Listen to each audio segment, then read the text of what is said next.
All right. Well, happy Friday. I hope you all have had a great week. I am so excited today about today's topic. This has actually been part of a series, and so I'm really excited to continue this series with Dr. Rosa. So today we're going to be talking about people first, health first, leadership, and I think I have an incredible human being that has joined me and has so graciously given us her time and some of her energy to share her perspective on how to really put people first, how to put health first. And from her perspective, it really starts with self-leadership. Those of you that are joining, those of you that are listening, thank you so much for being here with us on this Friday. You could be anywhere, but you're here with us, and I really appreciate it. And I also know that Dr. Rosa appreciates it as well. Before we dive a little bit deeper into some of the questions that I have, I just want to remind everyone that is here, you are welcome to raise your hand. You are welcome to contribute. You are welcome to ask questions. So I want to make sure that I share that at the beginning so that we can have a really engaging conversation. Dr. Rosa really likes town halls. So please keep your questions coming, keep your experiences coming as well. We really want to hear them, and we think that that's how we're going to have the best conversation ever. So before I get into my questions, Dr. Rosa, can you please take a second to introduce yourself to everyone that's joined us today and everyone that's going to listen to the recording? Sure. So thank you again for having me on your show. I appreciate it. I'm a big fan, definitely. And thanks to everybody who's listening. My name is Dr. Alex Rosa. I am from Ohio. I am a functional medicine practitioner. I'm a professor. I teach as well. I love teaching and speaking and all of that. And so I have a private practice that focuses on women's health and hormones. And I'm an expert in intermittent fasting and metabolic health. And I focus with women on teaching them fat loss, balancing their hormones, and how to get it on with the lights on. So I love all of that and being very open. Yes, girl, I'm not afraid to talk about any of those things because it's such an important part of our overall health as women. So that's why I teach and I talk about it. And yeah, so I have my private practice serves individuals. I serve privately working one-on-one, or I do work with organizations and companies on health and wellness initiatives. So both of those areas. Incredible, absolutely incredible, Dr. Rosa. And those of you listening, as you can see, there are a lot of different things that she does, a lot of different things that she's involved in. But before we actually got into the questions and actually started talking a little bit about, the type of medicine you practice and some of the other things that you do in the health-related space, I just wanted to say congratulations. I know it's a big week in your household. Two of your boys, I believe, graduated. Can you share a little bit more? Yeah. So my oldest, so I have three children. My oldest is 18. I have a 15-year-old daughter and then a 5-year-old, almost 6-year-old little boy as well. So I've got all the age, all the age groups there going on. And yeah, our oldest graduated from high school yesterday, and then our littlest one graduated from kindergarten yesterday. So we are celebrating all. Yeah, we're so happy, so blessed. Yes, I love that. I love it. And so as you all can hear, right, not only does she have a private practice, not only does she teach, but she also has a family. So if you have any questions related to that, I'm sure that's something that Dr. Rosa can also speak to as well. So Dr. Rosa, to start us off, can you tell us a little bit about functional medicine? What is it? And what should people keep in mind in relation to functional medicine? Right. Yeah. Functional medicine is so interesting because it's really getting to the root cause of problems and issues that people have. And I think so much of what kind of turned me away from traditional medicine and practicing at the bedside in hospitals and acute care settings was that we were pretty much slapping band-aids on things and just prescribing medications and just sending people home with a list of papers and go home and go do this, go start implementing this into your real life. And it was just not really getting to the root cause of why people were coming into the hospital, coming into the ICU, coming into the emergency room, why they were still suffering with the same chronic diseases and issues, and why they were getting worse, and why it's only more and more medication, more and more pills. So this is where I really pulled from my own personal experiences with my health and with my family And I saw the bigger picture and I said, there's a root cause issue here. And how can we get to it? How can I teach people about it? How can I even learn more about it myself and incorporate this into my practice, into what I do? So, functional medicine is really getting to the root cause. It's looking at the symptoms and seeing what is really causing that. And a lot of it, many times, it goes beyond a sickness, it goes beyond an illness, it goes more to our families and our culture and our traditions, our religion. It goes to our families, the generational cycles of things that we deal with as children, the environments that we grew up in, and how that has impacted us as we've gotten to become adults ourselves, and then in turn, how we've become parents and how we're raising our children, and what are we continuing to foster, good and bad behaviors, and other things, environments. What are we doing, and how is that impacting our health going forward? So, functional medicine to me is just so interesting and so powerful. It's such a powerful tool to empower others to really take control of their health. I love that. Thank you so much for giving us really a breakdown of what functional medicine is, especially as it, relates to traditional medicine. And I know that when we initially started talking about having this conversation and thinking about what the theme would be, we talked specifically actually about leaders and specifically female leaders. So as it relates to some of the work that you do and leveraging functional medicine, what are some of the things that female leaders need to keep in mind or should consider?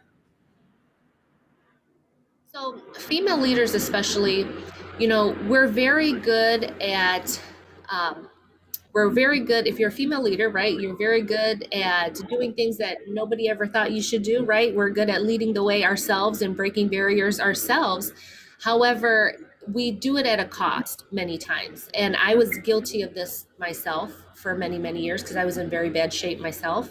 And so I speak from a clinical perspective, but also from a personal lived experience of my own health and my own health issues that I dealt with. So that's why I always tell people, like, I don't just, come out here and talk about these things. I've lived these things that I speak about. I've been through this type of transformation myself.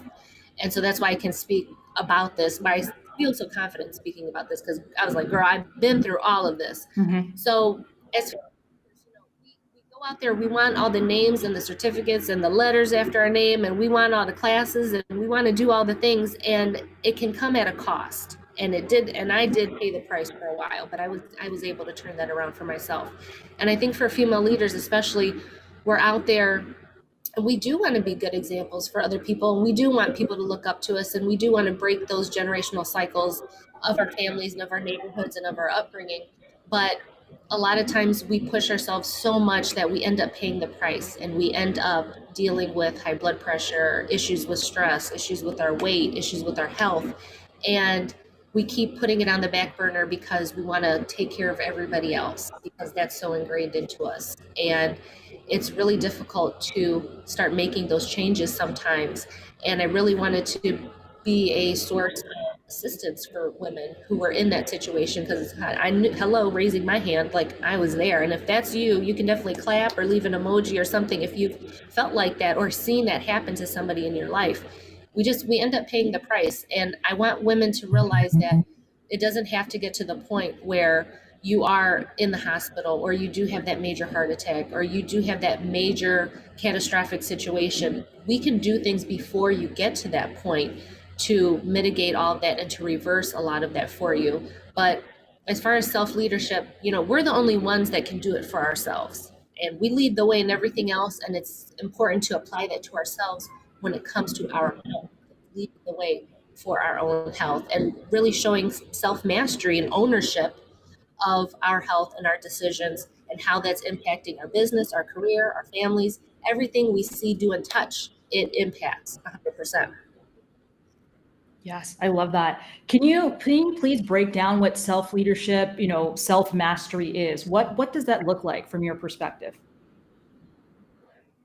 So the way I might break it down, it might sound a little bit different because it's not going to sound, I think, super professional to a lot of people. But I'm all about breaking stereotypes and Mm-hmm. and breaking norms and all of that. But I really liken it to your environment. And one of the first things that I really teach when I'm working with clients is their environment.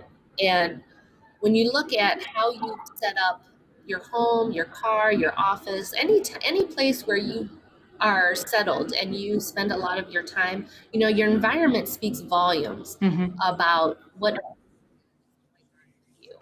And so what I like to say a lot of times is, you can really look around at your home and or your vehicle, and is it a disaster area in there? Do you like not have any kids, but your car looks like you got a bunch of kids?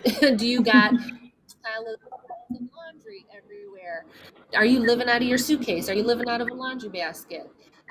Do you got dishes piled up everywhere? Is your finances in a huge mess? Like a lot of these areas of our life, we're not being consistent with, and that overlaps into other areas. And I always like to teach self mastery, self ownership in all areas of your life, because many times how you do one thing is how you do everything. And it's the consistency and it's the habits and the routines. And it's very difficult to just pick and choose sometimes where we want to be consistent at, because then you're going to be lacking in another area. And I teach about in self mastery of the whole woman, of who you are in all things that you do. Because if you look at people who are pretty healthy, pretty fit, you know that they have certain habits, certain routines that they're doing, and people that are pretty healthy, they've got certain things that they do consistently. And it's the consistency that matters, especially when it comes to your health. And it's, can you carry that consistency into everything that you do? Can you become that person?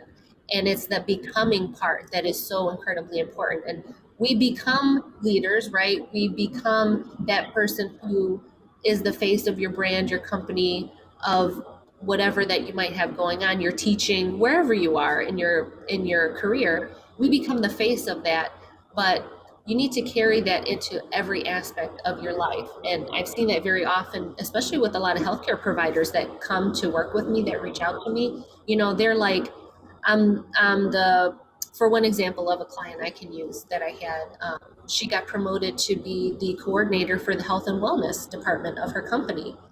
And she came to me because she's like, I'm embarrassed. She goes, because I'm like 30 pounds overweight. She was like, and my knees are hurting me and X, Y, and Z. And she was like, I don't feel like I can confidently and ethically be the health and wellness coordinator when I'm not healthy myself.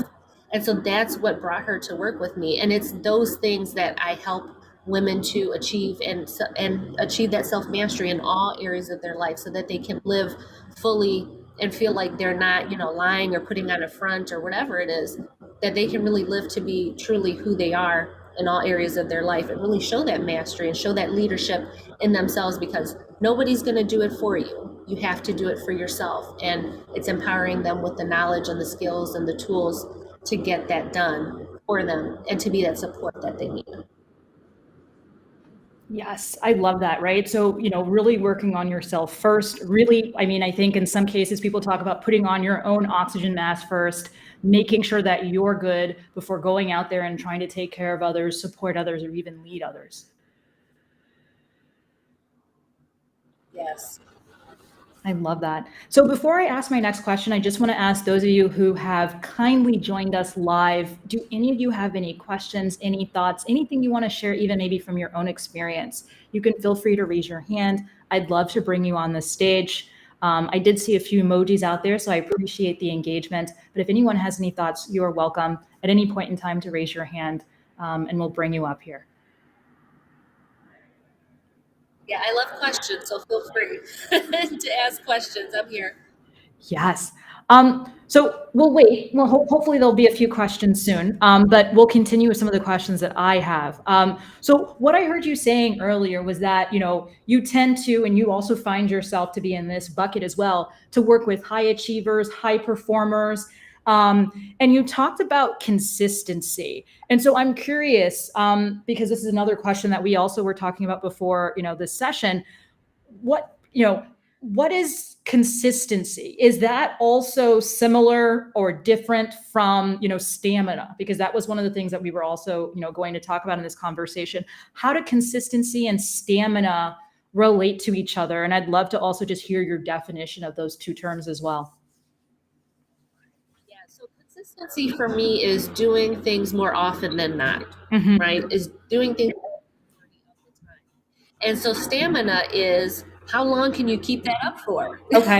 Yeah. And so when we're thinking about consistency and stamina, it's having the stamina to be consistent, but also the consistency leads to stamina. So they build off of each other, definitely. And how I look at it is that consistency, we absolutely have to be consistent, absolutely. And a lot of people can be consistent in their business, right? Mhm. You've got your SOP every day, like I got to do this, this, and this, and this.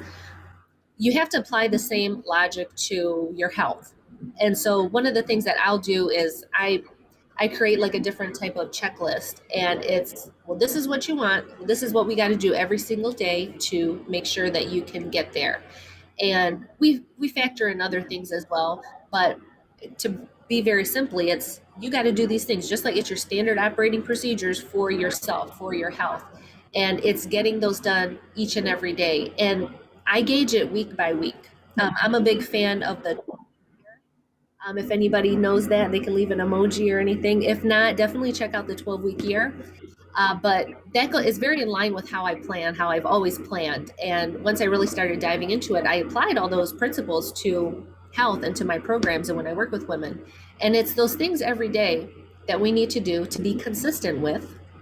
And then at the end of the week, evaluating that and saying, well, how many of these did I hit? How many of these was I consistent with? Where was I lacking? Where did I do really well? Well, what's the problem if I didn't meet a certain percentage that I wanted to meet? Or if I was only successful maybe 2 out of the 7 days? Well, why was that? Is it because the thing I wanted to do is unrealistic, or just because there's something mentally, emotionally blocking me from completing that and then addressing that? Because it's the lack of consistency where people run into issues with their health, with their weight loss, with their blood pressure, with their blood sugars, with whatever they might be working on with their health. That is where the trouble runs into, when you cannot be consistent with that. And consistency is not just, I'm going to do it for 30 days, I'm going to do it for 60 days, and then think that the results are going to last, because they're not, right? You have to for the rest of your life. And I teach a lot about lifestyle interventions, lifestyle medicine. And so I'm in it to teach you things that you're going to be able to carry with you for a lifetime, not just going to be for like 90 days. No, we're doing this for your life. So that's how I teach it. So it's, how can we make things that are sustainable for you, that you can do weekly, that you can have the stamina to do, that are going to lead you to have more stamina to keep up with all those responsibilities that you have in your life, in your business, and all the things. So that's a little bit about that.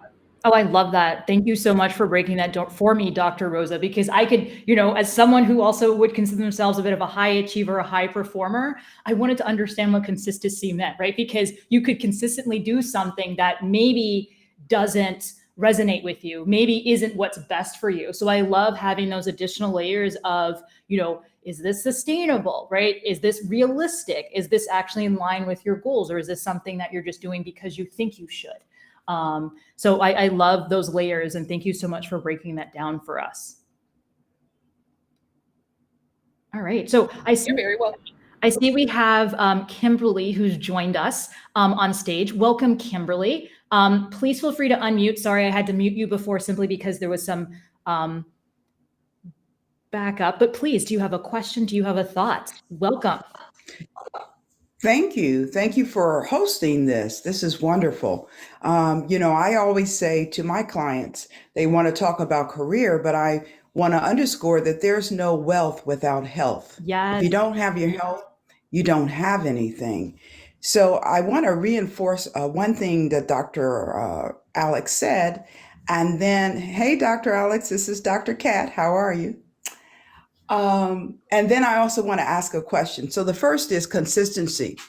Small, consistent changes, small, consistent habits. I often ask clients, how do you think this might work? Let's say you decide you're going to do ab work. And one of the parts of your ab work is that you're going to do so many sit-ups a day. You're going to start out and you're going to say, I'm going to push it.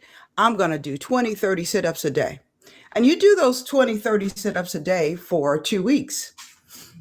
and you peter out.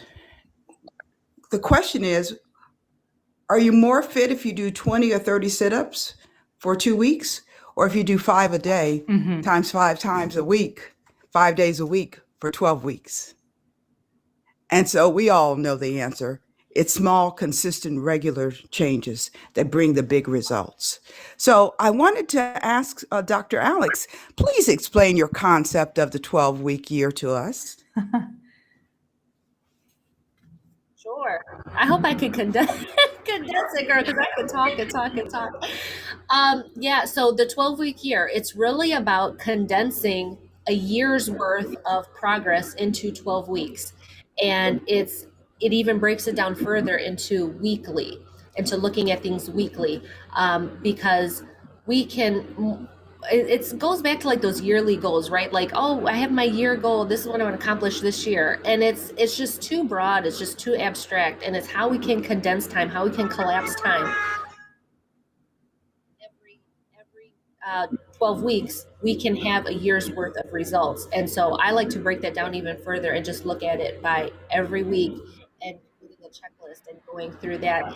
And there's different layers to it, because you want to definitely identify different goals that you have, and then within those goals that you have, you want to look at what tactics or what strategies that you need to do, whether it's daily, whether it's weekly, to get you that result in that 12-week period of time. And so there's ways that you break that down and you list all the strategies that you want to do, but you're only listing the ones that are going to get you there.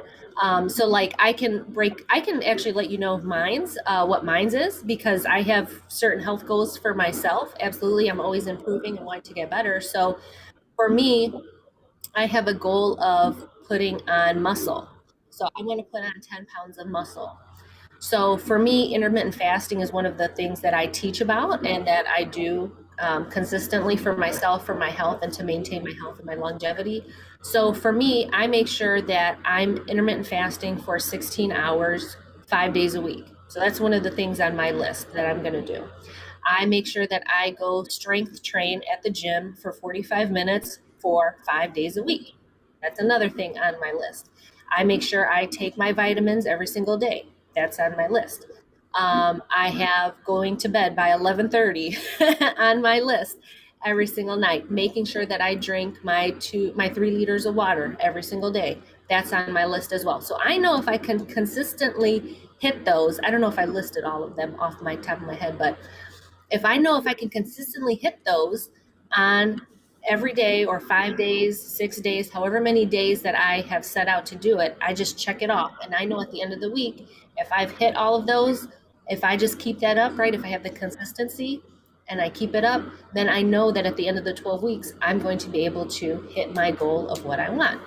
And I know if I'm not, then I can reevaluate and look at, well, why am I not fasting? Or why am I not taking my vitamins? Why am I not making it to the gym? Like, what is that actual problem? And so that just saves so much time instead of like trying to figure out, well, where is it not working out? If it's wrote down and it's listed out, I can just go, no, I can go line by line by line and know exactly where am I exactly missing. So you can apply the same logic to anything that you want to do in your life, to your finances, to your relationship, right? You going out on dates, you getting dressed up, you going out to dinner. You can apply it to with your family, with your kids, spending time with your kids. You can apply it to anything that you want in your life. But I find it extremely helpful to apply it to my health, my clients' health. And that's how I teach them to, well, I pretty much work with them and do a lot of high touch, and we really formulate something that works specifically for them based on their lifestyle. But you can definitely sit down and do this for yourself. But it's all about breaking down that bigger goal into weekly actionable steps and then into daily actionable steps, and then just checking them off and making sure that you're staying consistent with that. That's kind of like a super synthesized version of it, but there's a lot more, but that's pretty much an example of how I utilize it. Thank you for that. And it means a lot when you say, because people do, oh, I'm going to do this. They make New Year's resolutions. And we know that by 12 weeks in, most people don't even remember the resolution because it was so large, big, and abstract. but breaking it down as you've described into small concrete steps. So I have another question for you. So what you do is wonderful. It sounds fabulous. What about the person who hears that I do these three things 5 to 7 days a week, and they go, "Oh my God, I can't do it. It's overwhelming." What do you do for them? What do you say to them? I just say, why do they think it's overwhelming for them? Because that's just a limiting belief that they have. Because it's absolutely possible. Um, it is. It's just a limiting belief that they have. So it goes more into why are you thinking that way? And again, that goes into a lot of that self leadership and self mastery. Because you probably have limiting beliefs in a whole bunch of other areas of your life, and your health just happens to be one of them, but it's in other areas of your life. So I think shining a light on that is important, especially if you're when you decide to work with somebody, whether it's a coach, an expert, a mentor, a healthcare provider, a doctor, anybody. It's are they going to be real with you and shine a light on those things that are really holding you back, right? Because it's not the water, it's not the vitamins, it's not the working out, it's you. So do you have somebody that's going to shine a light on that for you and really call you out on it and then help you to get work through that? So that's that's what I would say. If somebody told me that they can't, they won't, blah blah blah, well, why? There's a deeper reason behind that, and that's what's leading to a lot of these other things. And unfortunately, a lot of it goes back to those limiting beliefs. Come back to right how we were raised, those cycles of beliefs and thoughts and how you're supposed to be and who you're supposed to be. That's where a lot of it comes from. So we do a lot of work around that as well. Thank you. And I think you got at the core of it. And you've used a couple of terms that are really important. Self leadership. I think I posted about self leadership, I think about a week ago, Friday or something.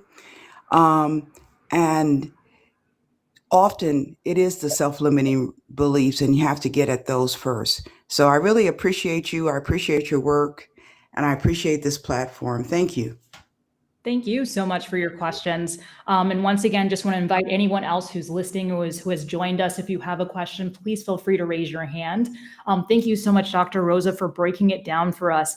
And it sounds like, it sounds like that self-leadership also includes, right, recognizing that we might have some of these self-limiting beliefs and then raising our awareness and thinking about how we can work through them. So I love that added element. You mentioned something that I thought was interesting, and I'd love to explore it a little bit more if you're open to it. You talked a little bit about sort of these generational beliefs. I'd love to hear a bit more about your perspective and some of the things maybe you've seen with the clients that you've supported around some of these limiting elements that come from, I mean, these are things we've inherited? Is it how we're conditioned? I'd love to learn more. Well, one of the first things I'll speak about is that idea that everybody in my family has this disease, so that means I'm gonna get it. Like everybody just thinks because it runs in their family that they're going to. And I always tell people, genes load the gun, but your lifestyle pulls the trigger, right? So you might be predisposed to a lot of these things, but that doesn't mean that that's going to happen to you. And I always, in all my posts and everything in my videos, you'll hear me say, you can defy the odds, you can break the cycle. And I always, again, speak from my own personal experience. My entire family had type 2 diabetes, high blood pressure, obesity, cancer, getting their arms cut off, their legs cut off from complications, dying from strokes. Like, that was my reality growing up. That is literally, I'm not even joking when I say this, literally my entire family had one of those or all of those. And I am the only one who is not like that. But I was very much on my way to falling victim to that and falling right in line with that. And I always tell people, you can look at your family tree to see exactly what is going to happen to you if you don't make changes. And I knew that I had to make a change. So I made a change, my husband made a change. And so now our kids are living an entirely different life than I lived growing up. And I think that is what is the most important thing. My children are experiencing an entirely different lifestyle, an environment, thoughts, beliefs. Honey, we are implanting all of that into them as children so that they can have a different experience growing up and then in turn carry that into their families. when they get older. And that is kind of like the biggest limiting belief I see with a lot of people is that fear, and that fear sometimes becomes overwhelming and they just give up and they just say, well, it's just going to happen to me. So that's that's that's it. And so they just succumb to that, or they succumb to, the doctor telling them, well, you're pre-diabetic, so this is what you're going to have to do, this is what's going to happen to you, but not informing them, the physician not informing them that, hey, you can reverse this, you can do something about this, this doesn't have to happen to you. And I think that is a huge part that's lacking in traditional healthcare, is that intervention right there before we even get to that next level, is how can we reverse things and turn things around for you before that becomes your future, before that becomes your reality. I think those are some really big ones that I see, and a lot of it too is I'm not worth it. I can't spend the time. I can't spend the money. I can't, or I won't. All around those things of doing something for yourself. Again, going back to the oxygen mask for yourself. That's another huge limiting belief that unfortunately a lot of different cultures struggle with that. The women deal with that. And again, I raise my hand because I dealt with that too growing up. I felt that way too. And then when you do start making those changes, you get a lot of pushback from people in your life who say, why you're selfish, why are you spending time on yourself, why are you spending money on yourself, your kids need this, your husband needs that, blah blah blah, you need to be here for them, how are you going to go work out, your kids need you to be home. No, all that guilt and all that shame that we put on women for wanting to do better for themselves, and it's very sad and very unfortunate. But again, another reason why I use my platform to spread the word that it is so necessary for us to take care of ourselves as women, as leaders, for sure. Yes. Wow. Yes. Love all of what you just shared. And one of the things that does come to mind, and just sort of looping it back into, this original topic, is what do you say to your clients, or what do you say to people that then bring up this additional element of, oh, I work within a specific workplace that requires me to do X, Y, and Z. And therefore, I can't eat the way I want. I can't do specific things. Do you have any suggestions or thoughts for people who might bring that up as, maybe not exactly a limiting belief, but it is something that is technically external of them that maybe they can't have as big of impact on? Oh my goodness. So it's so funny that you brought that up, because I just put out my first online course. Oh, And in one of the chapters, yes, in one of the chapters, it's so funny that you said that. It's literally almost word for word what I wrote in one of the chapters when I was talking about consistency, because consistency is one of the chapters in the course. And so it literally starts out with, but Dr. Alex, I have kids that are always hungry, or Dr. Alex, I work in a bakery and I can't, right? So like those environmental things that we deal with. And so my answer to this was, well, yeah, you might be a mom. Like, I've got 3 kids, right? My kids are hungry. My kids eat, they snack. That doesn't mean that I have to snack right along with them, right? And if somebody does work, like say they're a chef, or say they work in a bakery, well, you're going to be around food and pastries and desserts. But does that mean that you need to partake in it? No. So we are going to be exposed to different environments, right? Parties, reunions, work events, like food and all of that is always going to be around us. But it's the choices, it's the self-mastery, it's the insight. And so if you hear my videos, you hear me say spice a lot, or I say for a balanced life, just add spice. Well, spice is actually like the framework that I created to work with people. I consider it like my head to soul assessment that I do with patients. And it's kind of how I guide all of my programs around and tailor them to my clients, is because the letters stand for something. So the S stands for, hold on, baby, I'm almost done. I got a little visitor here. Hold on. Okay. So the S stands for spiritual, the P stands for physical, the I, which I feel like is the most important one, and it's in the middle, so it anchors everything, is insight. The C is for career, and the E is for emotion. And these are all the different areas of health and wellness that need to be addressed if you want to live a full, healthy, long, productive life, is what I feel like. And the I is such a huge part of it. And it's the insight, and it's the self-awareness and the reality. And it's like you have every choice. You decide what you are going to do with your body, with your thoughts. You are the one in control of that. So I say, if whatever your goal is, are you being consistent with that emotionally, with your thoughts, with your actions? Are you being consistent with that? Are you doing the things that are going to get you to that goal? So that's why I said, like, Dr. Alex, I work in a bakery, but Dr. Alex, my kids are always hungry. Well, that's fine. But what are you going to do about it? What choices are you going to make? What decisions are you going to make? And it's doing a lot of that insight and that work on yourself and becoming strong with your own decisions and owning that.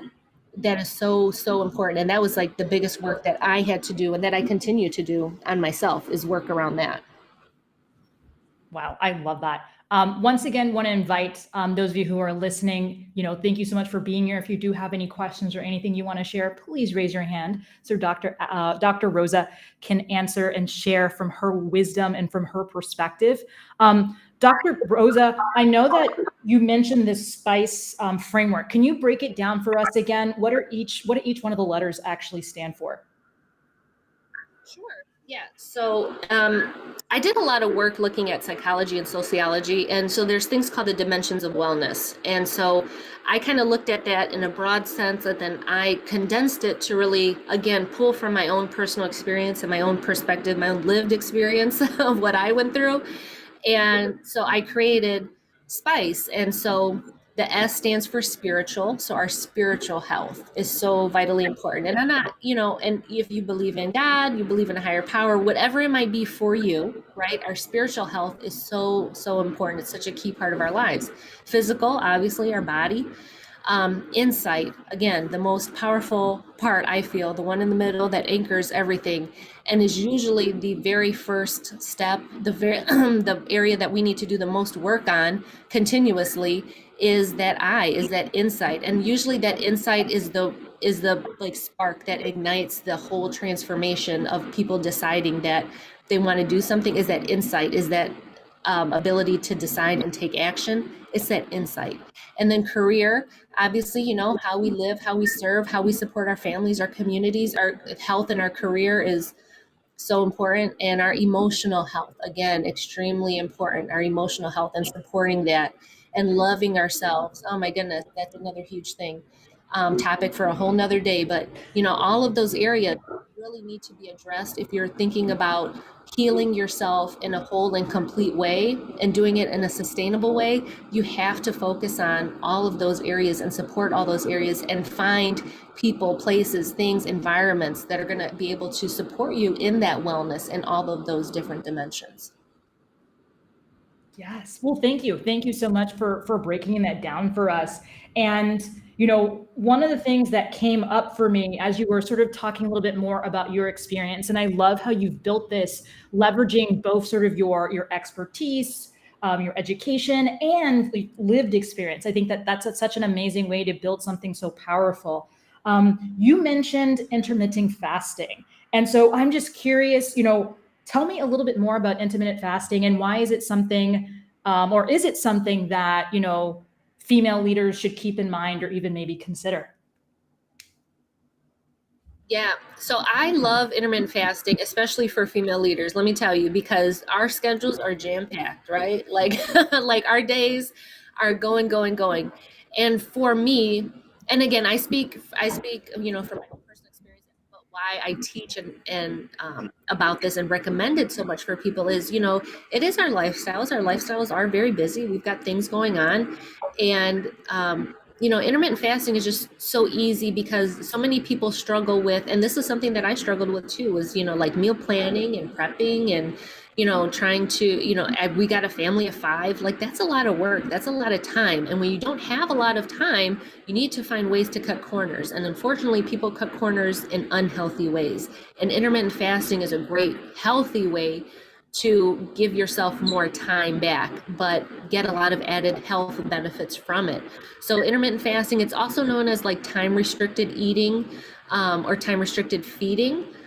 And it's just having periods of the day where you eat, called your eating window, and then you have periods of time where you don't eat, and that's your fasting window. And so there's all kinds of different combinations of hours and times that you can do it, but I usually recommend when people first start out to go 12 and 12. So 12 hours is your eating window, and then 12 hours is your fasting window. So for 12 hours you eat, 12 hours you don't eat. And you can decide when you start and when you stop. A good easy example is 8 p.m. to 8 a.m. So 8 p.m. to 8 a.m. you're fasting, you're not eating anything. You're able to drink, but you have to drink things that are 0 calories, 0 sugar. That's what you're going to want to drink during your fasting window, very simply. And then during your eating window, 8 a.m. to 8 p.m., you can eat. But there's all kinds of other factors that go into that a little bit more in depth. I won't cover them now, but you can't just go eating whatever you want. You're not going to get any health benefits from like eating really bad during your eating window. But essentially, it's eating for a certain period of time and then fasting for a certain period of time. And you can do it as many days as you'd like. I don't do it every single day, but some people do. And there's all kinds of different variations on the times and the lengths and all of that. But very simply, it's giving your body a break and allowing it to rest and to heal itself and to tap into the energy reserves that we all have. Fat is your energy store, and it taps into that, and that's what it uses for fuel while you're not eating. And it also helps with autophagy, so cleaning up the dead cells in your body. It promotes longevity. There's so many studies out there that show how it promotes longevity. And I'm all about growing old gracefully, right, honey? Like, I'm 41, but people don't believe I'm 41, but I am. And because I take really good care of myself, and I intermittent fast, and fasting is a really great way to age gracefully. And I'm all about, I love wrinkles. I love people naturally as they are. And so I'm not about trying to make people look like supermodels and, and all of that kind of stuff. But it's more about the longevity and the quality of life and the focus and the productivity and the functionality of your life and living it long and fully and happily. That's really what I want for people. And intermittent fasting is just such a great way to support that in a extremely natural way, because I'm not about crazy lotions and potions and doing all this crazy stuff. I love to use food as medicine, and to teach you to listen to your body and start healing yourself as your body can. And we've kind of tuned, again, another reason why I love functional medicine, because so much of traditional healthcare has really turned away from that. So yeah, intermittent fasting, if you want to learn more about it, definitely follow my page. I've talked about it for years and years and years. So there's plenty of information on there. And if you have any specific questions, you're more than welcome to reach out to me directly and ask me any questions you have about fasting. But fasting for women is absolutely amazing, and fasting for women over 40 is even more amazing, because we got all kinds of other metabolic issues that we're dealing with and hormonal issues, and intermittent fasting is just perfect for that. And I love teaching and talking about it and doing it myself. So yes. Well, thank you. Thank you so much for breaking that down, Dr. Rosa. I don't know much about it. So when you said that, I just wanted to jump on it for my own interest to learn a little bit more about it. So before I ask my last question, just once again, want to invite those of you listening, feel free to raise your hand if you do have a question for Dr. Rosa. We are coming up to the end of our time together. We have about 15 minutes left or so. So if anyone has any questions that's listening, please feel free to raise your hand. And I will look for that. And as I'm looking for a hand, hopefully, and if not, we can continue. I'd love to know, Dr. Rosa, what are you excited about for this summer? I know that you have a garden. I know that you play a lot of sports. What are you looking forward to? oh my goodness. So finishing up my medicinal garden for sure. So we're planning a medicinal garden this summer. So I'm looking forward to that. And we're going to be doing just so much traveling this summer with taking the kids back and forth. Since our son is going to college and he's got a summer camp, like a summer leadership camp that they're having. So we're going to be driving down from Ohio to South Carolina, then back, and then taking him back again. The school year really does begin. And we've got both of my middle two, or my middle daughter and my youngest, his birthday is over the summer, both of their birthdays. So we've got birthday parties, all kinds of graduation parties. It's going to be party all summer long. So personally, that's what we're looking forward to. Oh, and me and my husband's anniversary is coming up on June 19th. So we've got that. And that's personally. Professionally, I've really been looking at my business and how I want to restructure it, actually, and how I've been thinking about my practice and the people that I serve and kind of what I see for my future.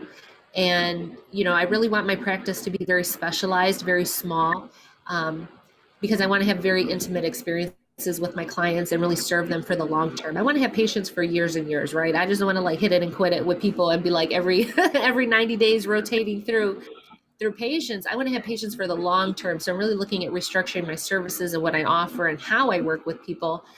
And then on the other end of that, I want to look for more speaking engagements. So I really want to teach and speak on different stages, at different shows. I want to be able to start looking at a location for my wellness center, because I want to have a wellness center where I can have retreats and have patients come see me and have different events being held at. So that's in my future as well, that I want to start planning on and dreaming about this summer and plotting it out. So yeah, that's a little bit about what I got going on. Incredible. Absolutely incredible. Thank you. Thank you so much for sharing that. Thank you so much for joining me. Thank you to all of you who are listening. To close us out, Dr. Rosa, can you please tell us a little bit more about your course and maybe tell us a little bit more about your services and where people can learn more about them? Sure. So yeah, the online course is my first one that I put out and just kind of testing the waters to see, but it's specifically for women over 40, and it's how they can boost their energy levels, get their metabolism going, and lose weight, but in a long-term, for a long term, not for your lifestyle, right? So I have that, and it's an all online self-paced course. And I have the link for that. I can give you the link for that, or if somebody's interested in it, they can reach out to me directly. But yeah, it's all online. It's self-paced. It's videos. It's text. It lays out everything for you. Talks about intermittent fasting. Talks about metabolism. Again, specifically for women over 40. It's very helpful for them. So I have that. And then how I work privately with clients is I have a 90-day metabolic makeover. So it's a 90-day intensive intermittent fasting program. And that one, again, is my main audience, right, is women over 40. Because, again, I know the hormonal issues that we deal with and the things how our bodies change. So a lot of my programming is geared towards women over 40. But it's useful information, honestly, for anybody. Anybody can get some great information from it. So I have my 90-day metabolic makeover, the intensive intermittent fasting program. And it kind of gives you the basics, the foundation for intermittent fasting and how to incorporate it into your lifestyle. And that's working with me privately. So it's a one-on-one program for 90 days to kind of get you set up with all of that, the intermittent fasting, and breaking through a lot of those things we talked about, right? Those limiting beliefs and those mental and emotional things that we carry with us, that a lot of that comes up in those 90 days. So that's what I have with that. And then I also have 6-month and annual programs where I work privately with women. So those ones are very high touch. Those are very customized, very tailored. Those ones incorporate, they're all inclusive. So any testing that you might need done, because I do detailed hormonal testing, allergy testing, micronutrient testing, any IV hydration that you would need, because I'm a huge advocate of IV hydration therapy and micronutrient testing. So I incorporate that into my practice. So that's all included as well. And that is all unlimited support. Again, very high touch. You get me, your personal doctor, for 6 months as we work through this to help with weight loss and metabolism and hormonal issues. And then the annual program that I have, it's all of that plus house calls and personalized wellness experiences, like in-person wellness experiences. So I'm bringing back the old-fashioned house call to women, so incorporating that into my practice as well. So it's not for your average person, let me tell you, the annual program, but it's definitely something if somebody's really looking for an elevated health experience, then and to optimize, then that's the way you want to go. Again, bringing back those house calls back and going old school. But I love that. So those are some of the programs that I have coming up, and more courses are coming, but that's a little bit about what I have for right now. Incredible. Thank you so much for breaking this all down for us, Dr. Rosa. I know that I've learned a lot. Like I said, some of these questions were honestly just personal interest. I just was like, I want to learn more about that. Thank you to those of you who joined us on stage to share your questions and your thoughts. Please feel free to leave us with an emoji, your reaction to this amazing conversation. But thank you again so very much for joining us, Dr. Rosa. Thank you to all of you that are in the audience. Thank you to those that are listening to the recording. I appreciate it. And I hope that all of you have an amazing weekend. Thank you. Thank you so much.